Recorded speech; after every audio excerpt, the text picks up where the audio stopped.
Hola, hola, muy buenos días. Les saluda Kelly Alvear aquí en su informativo nacional. Hoy, martes 16 de septiembre de 2025, estamos conectándonos a través de UNPG TV en Facebook para entregarles el resumen de la información a nivel local, nacional e internacional de los distintos medios de comunicación. Vamos a iniciar con los titulares. Cierre de vías en Ecuador este 16 de septiembre. Cooperativa de buses del norte de Quito suspenden el servicio por manifestaciones. CONAIE exige la derogatoria del alza del diésel y anticipan acciones. FUT se moviliza el 23 de septiembre por alza del diésel. Gobierno decreta estado de excepción en 7 provincias en Ecuador por manifestaciones. Alcalde de Guayaquil aclara que qué sucederá con el pasaje tras eliminación del subsidio al diésel. Ecuador ha decomisado más de 1 millón de galones de combustible en lo que va de 2025. La Fiscalía del Ecuador acusa de corrupción al expresidente Lenín Moreno. El acero verde se forja en Ecuador con millones de toneladas de chatarra reciclada. Masacre en Flor de Bastión, una mujer y 3 niñas mueren a disparos. Así funciona el secuestro virtual, la nueva modalidad del delito que preocupa a las autoridades. Colombia se prepara para posible pérdida de certificación en lucha antidrogas por parte de Estados Unidos. Estados Unidos volvió a atacar una embarcación en el Caribe. Y finalmente el ministro de Defensa dice que Estados Unidos triplicó vuelos de aviones espías contra Venezuela. Vamos a desarrollar esta información aquí en su informativo nacional. Agradecemos al licenciado Richard Sellán Bajaña, presidente de la UNP Guayas, por permitirnos llegar a ustedes de lunes a viernes a las 10:30. Así también agradecemos a los medios de comunicación digital que comparten y retransmiten este informativo nacional a través de sus plataformas y redes sociales. Ellos son Radio Guayasense TV, Radio Sensación Digital, Radio Discorama en Italia, Radio La Voz de Daule, Postdata TV, estopensamos.com y Gloria Visión TV. Muchas gracias por el apoyo diario a nuestro informativo y al resto de nuestros programas. Vamos a dar inicio a la revisión de los detalles de la información. Vamos a ver. Cierre de vías este 16 de septiembre.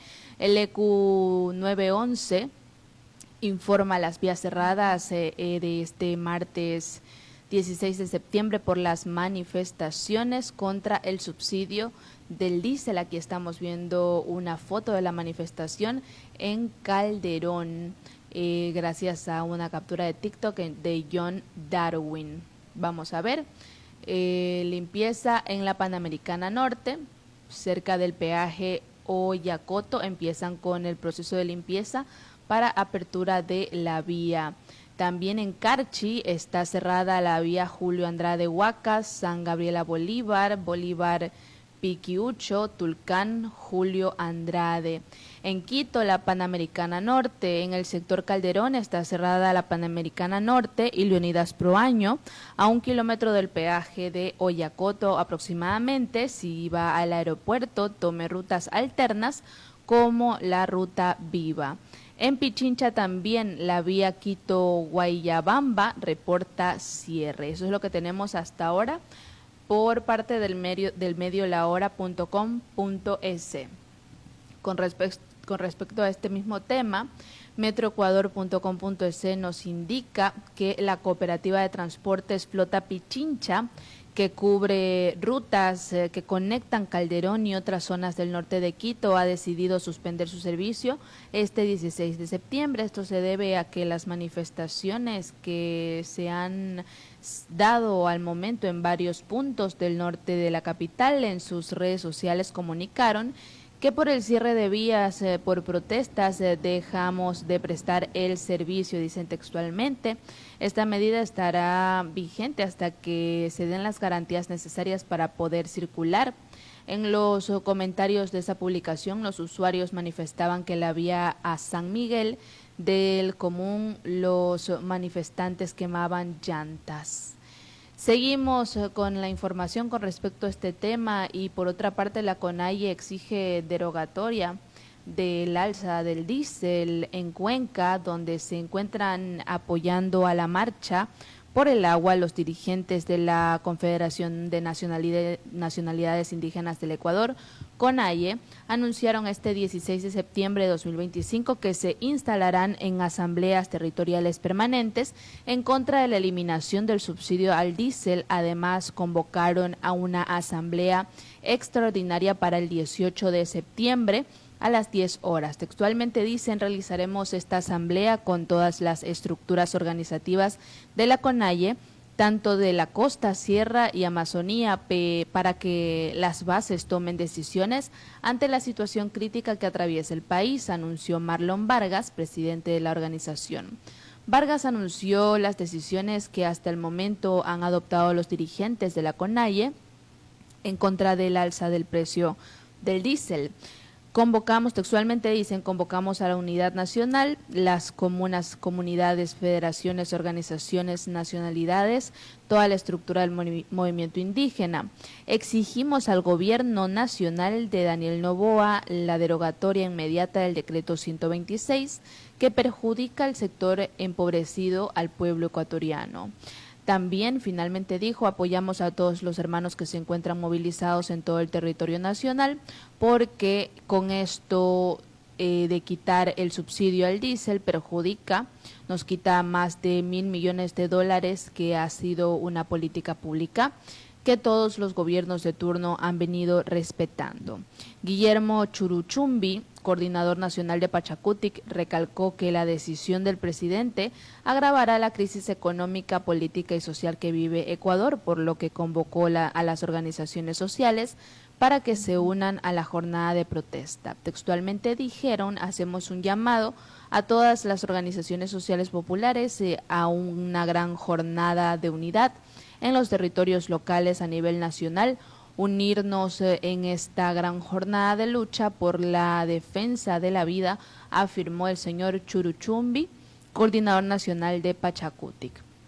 Continuamos y sobre este mismo tema también el FUT se ha pronunciado como un paquetazo a los ciudadanos, calificó Edwin Bedoya, presidente del Frente Unitario de Trabajadores FUT, a la decisión del gobierno de eliminar el subsidio del diésel. Para exigir que la medida sea revocada, el FUT anunció varias medidas de hecho, entre estas una gran movilización que se hará a nivel nacional el 23 de septiembre de 2025. Textualmente dice: vamos a radicalizar las medidas, vamos a empezar una serie de movilizaciones en cada provincia. El gobierno no ha querido dialogar, la única alternativa que queda es empezar a protestar y salir a las calles, recalcó Bedoya. A esta movilización nacional se invitó al movimiento indígena, al Seguro Social Campesino, a los ecologistas, a los distintos sectores que quieran enfrentar al gobierno. Sin embargo, José Villavicencio, de la Unión General de Trabajadores del Ecuador, UGT, recalcó que las movilizaciones a nivel provincial arrancarán el 16 de septiembre con la marcha por el agua en Azuay. Textualmente dice: marcharemos no solo para condenar y exigir que deroguen el decreto del diésel, sino para condenar la política de miseria y de hambre en que tiene el presidente a los ecuatorianos, afirmó Villavicencio. En el anuncio de las acciones de movilización estuvieron además representantes de otros gremios de trabajadores, entre estos la Unión Nacional de Educadores UNE. Seguimos con la información. Y con respecto a este mismo tema, también el gobierno decreta estado de excepción. El presidente Daniel Noboa decretó estado de excepción en 7 provincias del país este martes 16 de septiembre del 2025 por las protestas desatadas tras la eliminación del subsidio al diésel. Esta medida aplica en las provincias de Carchi, Imbabura, Pichincha, Azuay, Bolívar, Cotopaxi y Santo Domingo por la causal de grave conmoción interna, según el decreto ejecutivo 134. Esta declaratoria se da por las paralizaciones que han alterado el orden público, dice textualmente, provocando situaciones de violencia manifiesta que pone en riesgo la seguridad de los ciudadanos y sus derechos de libre circulación al trabajo y al ejercicio de actividades económicas, señala el presidente. El documento también menciona que se busca detener la radicalización de las medidas de hecho tomadas en las provincias de Carchi, Imbabura, Pichincha, Azuay, Bolívar, Cotopaxi y Santo Domingo, evitando una mayor afectación a la población ecuatoriana, dicen ellos textualmente. Según Novoa, esta declaratoria de estado de excepción se aplica solo en 7 provincias, por ser aquellas donde se concentran la mayoría de actos violentos, paralización del transporte y los cierres de vías. Este estado de excepción tendrá vigencia de 60 días, sin embargo, esta declaratoria puede terminar de forma anticipada. Este martes 16 de septiembre, la Policía Nacional y las Fuerzas Armadas llegaron a la Panamericana Norte para habilitar la vía que fue cerrada por los manifestantes, quienes rechazan el incremento del precio del diésel. Y por otra parte, como final de este tema, para cambiar a otro, el alcalde de Guayaquil aclara qué sucederá con el pasaje. Aquiles Álvarez, alcalde de Guayaquil, se pronunció sobre la eliminación del subsidio al diésel anunciada por el gobierno de Daniel Noboa. El funcionario dio detalles de qué pasará con el pasaje en la ciudad. El alcalde de Guayaquil, Aquiles Álvarez, rechazó un posible aumento en las tarifas del transporte urbano. Argumentó que los ciudadanos no deben cargar con las consecuencias de las decisiones del gobierno.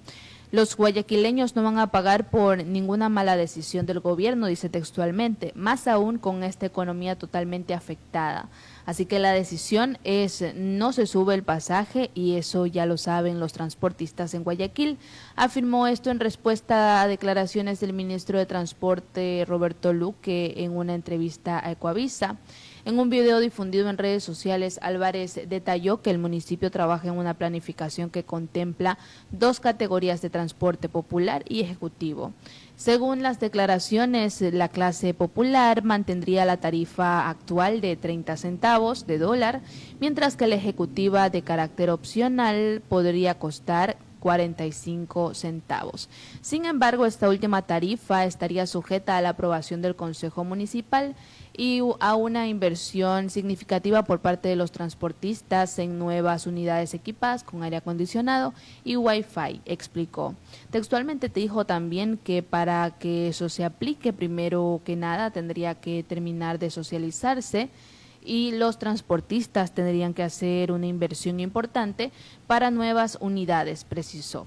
El burgomaestre reconoció los desafíos que enfrentan los transportistas, como el aumento de los costos de mantenimiento, lubricantes, llantas y baterías.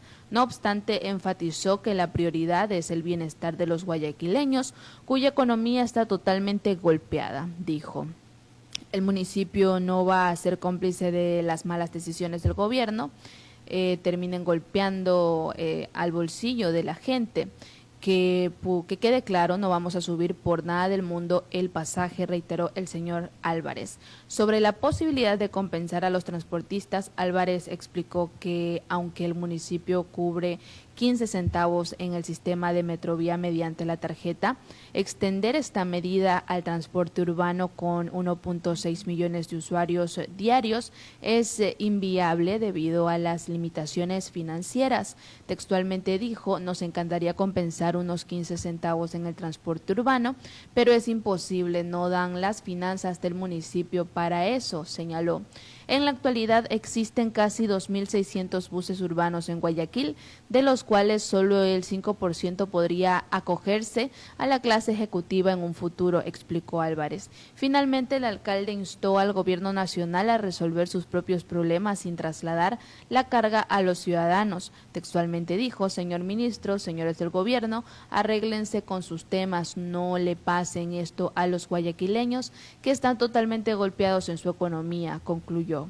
Estas declaraciones fueron una respuesta a lo comunicado por Roberto Luque en una entrevista este lunes 15 de septiembre. El ministro detalló que la compensación económica que recibieron más de 1.600 transportistas en Ecuador será temporal, esto tras la decisión de eliminar el subsidio al diésel. El bono incluye un pago de $400 a $1.000 durante 8 meses, con la opción de extenderlo a 12 meses. Luque aseguró que tras este tiempo los transportistas deberán coordinar con los GAD alguna nueva compensación o incremento de tarifas. Vamos a estar muy pendientes de esto aquí en el Informativo Nacional, es algo bastante delicado meterse con el bolsillo de la gente. Seguimos y por otra parte, ya cambiando de tema, ecoavisa.com nos indica que las Fuerzas Armadas del Ecuador decomisaron más de 1 millón de galones de combustibles en lo que va del 2025, un monto que, según el Ministerio de Defensa, supone una afectación económica al Estado de 21.5 millones de dólares. En un comunicado emitido el 15 de septiembre, la cartera de Estado destacó que las operaciones de seguridad afectaron un 62.1% más que en 2025 al financiamiento de economía de las mafias. En 2024 el mismo plan de acción permitió la incautación de 571.337 galones. Del total decomisado en 2025, cerca de 700.000 galones corresponden a gasolinas y 113.000 a gasolina blanca y 116.000 a diésel y 96.000 a derivados de combustible. Para el Ministerio de Defensa, el tráfico de combustible no es solo un delito económico, sino que también está ligado a la minería ilegal, al narcotráfico y al financiamiento de grupos de crimen organizado. Textualmente dijo que cada galón robado o desviado significa dinero sucio que termina en manos de mafias violentas, maquinaria ilegal puesta en funcionamiento y más poder para quienes buscan desestabilizar el país, dijo el ministerio. El diésel se posiciona como el segundo tipo de combustible más incautado, lo que confirma su rol clave en el sostenimiento de actividades ilegales, especialmente en la minería ilegal, por depender de este recurso para operar maquinaria pesada, según el Ejecutivo. De esta forma se justificó la decisión del presidente Daniel Noboa de eliminar el subsidio del diésel, una medida que, según el Ministerio de Defensa, corta de raíz, textualmente dicen que corta de raíz los incentivos del contrabando y dificulta que las mafias accedan a combustible barato para sus operaciones ilícitas. El subsidio que mantenía el precio congelado para las gasolinas de mayor consumo extra Ecopaís, ambas de 85 octanos, fue eliminado progresivamente desde el año pasado a través de un sistema de bandas de precios que ha equiparado sus precios a los valores del mercado internacional. Los grupos, además, el gobierno apuntó a las bandas criminales de los tiguerones, los lobos, los choneros y los gángsters como los principales responsables de este negocio ilícito. Los grupos utilizan el combustible para sostener sus operaciones ilegales, especialmente para poner en funcionamiento la maquinaria necesaria en la minería ilegal. Cuéntenme ustedes en los comentarios qué opinan acerca de esto. Creo que hemos profundizado bastante bien sobre esta situación del diésel en este informativo nacional.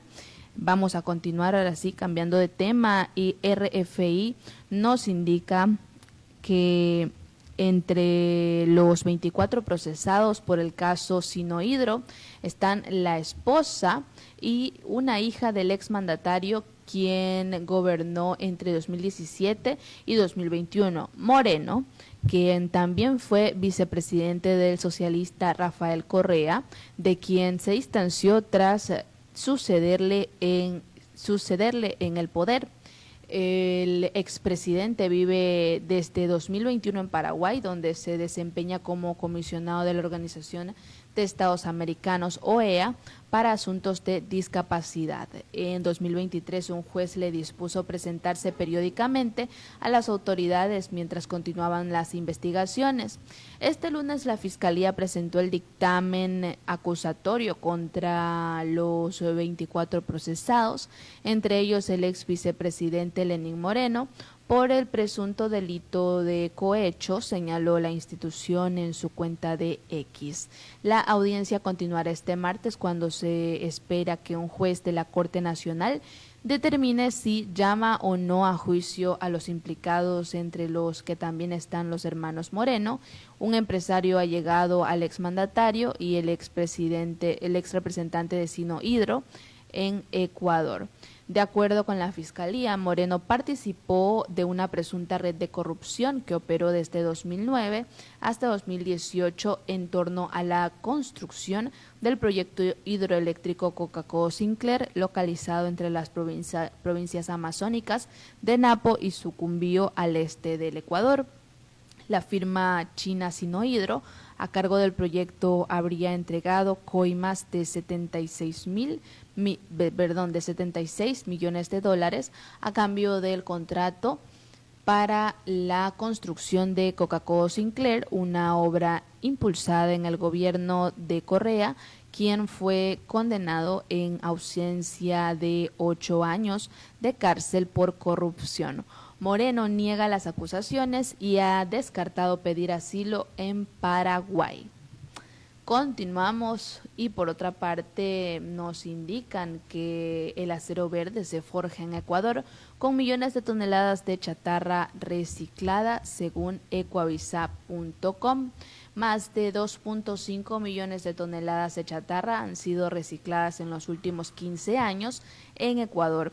El objetivo es darles una segunda vida y uso en una fábrica que se alimenta cada vez más de energías limpias y renovables para forjar un acero verde empleado en emblemáticas construcciones, como el primer rascacielos del país, que se levanta en la ciudad.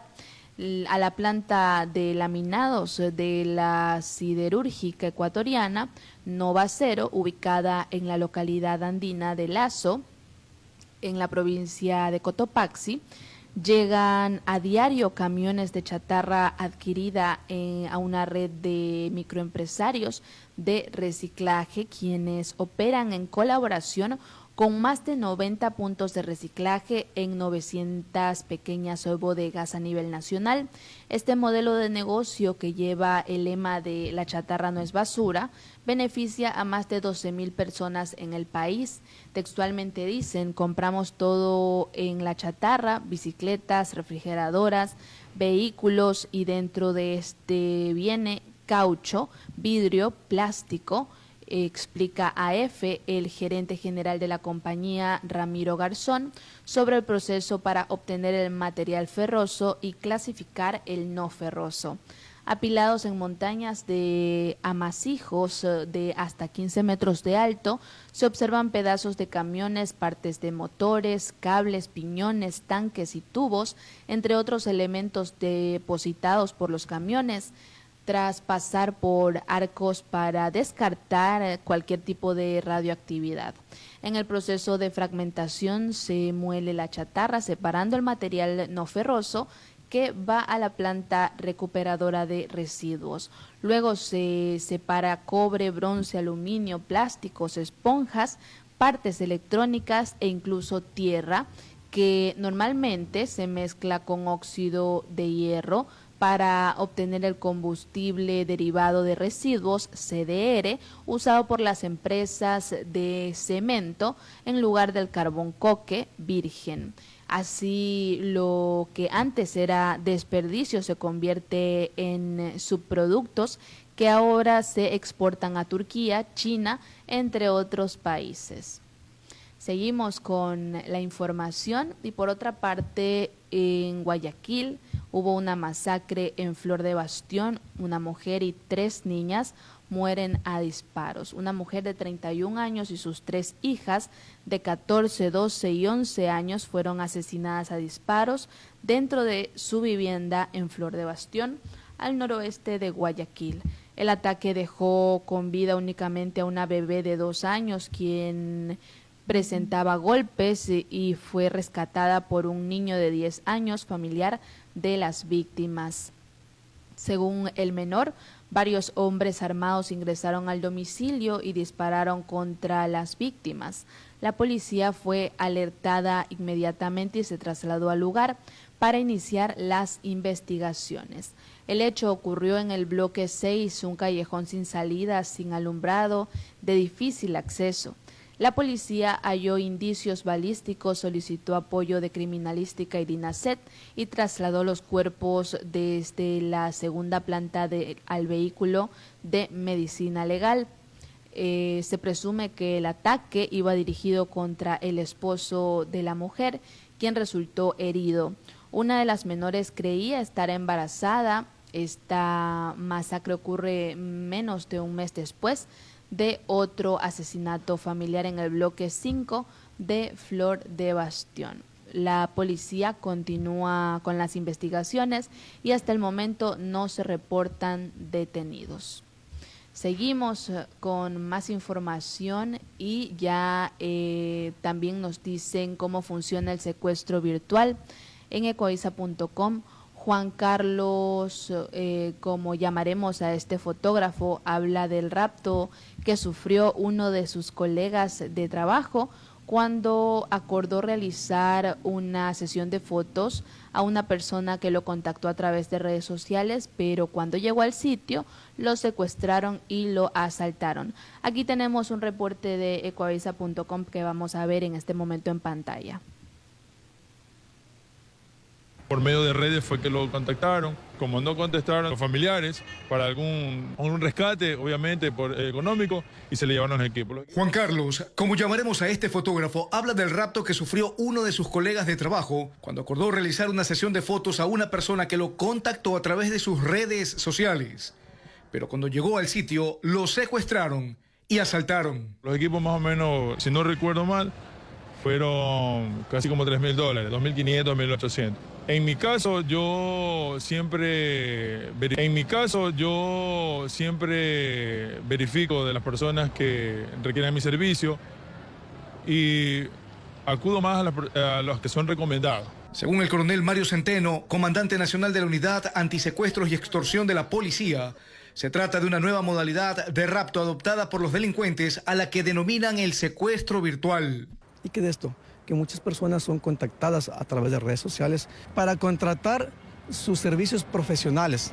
Las personas van a un punto determinado, lugar en el cual son abordados y sufren retenciones temporales de 10, 20 minutos, que es el lapso en el cual sus familiares reciben exigencias económicas o a su vez la misma víctima. El coronel Centeno agregó además que los delincuentes han encontrado en este tipo de secuestros una forma de obtener dinero rápido sin realizar un mayor estudio y seguimiento a sus potenciales víctimas. Y por esa razón incluso son montos no elevados, montos pequeños que la familia puede acceder de manera inmediata y puede hacer algún tipo de pago. Estos casos que se nos han presentado últimamente se dan en sectores rurales, donde el criminal sabe que no hay señal telefónica. Según las autoridades, de enero a septiembre, la UNAS ha liberado a 710 víctimas de rapto y apresado a más de 1.700 personas por los delitos de secuestro y extorsión. Además, han logrado evitar que las familias paguen más de $65 millones. Por ello, recomiendan a los ciudadanos que ante la primera alerta de retención de personas, lo denuncien a la policía y advierten a quienes ofertan sus servicios por Internet trabajar con personas conocidas o referidos verificados y mantener comunicación constante y precisa con sus familiares al momento de acudir a una entrega o trabajo solicitado. Seguimos con la información aquí en su informativo nacional y ya en el ámbito internacional. El Mercurio.com.es nos indica que Colombia podría perder la certificación de su lucha antidrogas por parte de Estados Unidos, lo que confirmaría el estancamiento diplomático entre ambos gobiernos en medio de un importante despliegue militar de Washington en el Caribe. La certificación es una evaluación que desde 1986 hace cada año Washington sobre los esfuerzos antinarcóticos de una veintena de países productores y distribuidores. En el caso de Colombia representa una ayuda de unos 380 millones de dólares anuales. Textualmente dijeron, estamos trabajando hasta el último momento, la decisión aún no se ha tomado y queríamos reiterar que reafirmar una vez más el mensaje que hemos dado a lo largo de todo este año, lo hacemos por convicción, explicó a la prensa la semana pasada el embajador colombiano en Washington, Daniel García Peña Jaramillo. A Washington se desplazaron el comandante de las Fuerzas Armadas, almirante Francisco Cubides, y el director de la policía, general Carlos Fernando Triana Beltrán, para reuniones que se prolongaron toda la semana. La desertificación de Washington golpearía la cooperación para que la Fuerza Pública de Colombia combata a carteles como el Clan del Golfo y guerrillas dedicadas al tráfico como el ELN y las disidencias de las FARC, que se apartaron del acuerdo de paz en 2016. Por otra parte, Estados Unidos volvió a atacar una embarcación en el Caribe. Estados Unidos lanzó un ataque contra una lancha y mató a 3 personas a bordo en el Caribe. Anunció este lunes 15 de septiembre el presidente Donald Trump que asegura que los fallecidos eran narcoterroristas de Venezuela. Esta mañana, siguiendo mis órdenes, dijo textualmente Trump, las fuerzas militares de los Estados Unidos llevaron a cabo un segundo ataque contra carteles de narcotráfico y narcoterroristas extraordinariamente violentos, indicó Trump en su red social Truth Social. El mensaje de Trump es acompañado por un corto video en color en el que se ve una lancha de grandes dimensiones en alta mar, inmóvil, y luego una explosión que la destruye completamente. En el video, que parece ser de vigilancia, se observa al menos una persona dentro de la embarcación. Seguimos con la información y finalmente Estados Unidos triplicó la defensa que dice que, ministro de Defensa dice que Estados Unidos triplicó vuelos de aviones espías contra Venezuela. Ahí estamos. El ministro de Defensa de Venezuela, Vladimir Padrino López, dijo este domingo 14 de septiembre de 2025 que Estados Unidos triplicó en agosto el despliegue de aviones espía contra Venezuela, sumado al despliegue con buques de guerra en el Caribe que Caracas tacha de amenaza. Washington acusa al presidente Nicolás Maduro de supuestos nexos con el narcotráfico y justifica la presencia de sus fuerzas militares en el Caribe como parte de la lucha antinarcóticos. Caracas denuncia el despliegue estadounidense como una provocación. Textualmente dicen, ahora pasaron a un patrón de diurno a hacerlo de noche y de madrugada y a triplicar en agosto las operaciones de inteligencia y de exploración contra Venezuela, dijo Padrino, al ofrecer un balance de un entrenamiento militar el sábado para enseñar a civiles a disparar. Bien, así culminamos con el desarrollo de la información aquí en el Informativo Nacional. Como siempre, de lunes a viernes les traemos un resumen de las noticias. No olviden que pueden darle like, comentar y compartir. Nosotros nos conectamos con ustedes a las 10:30. Gracias al licenciado Richard Sellán Bajaña, presidente de la UNP Guayas y director de esta programación. Yo soy Kelly Alvear y les deseo que tengan un excelente martes. Que les vaya bonito. Chao, chao.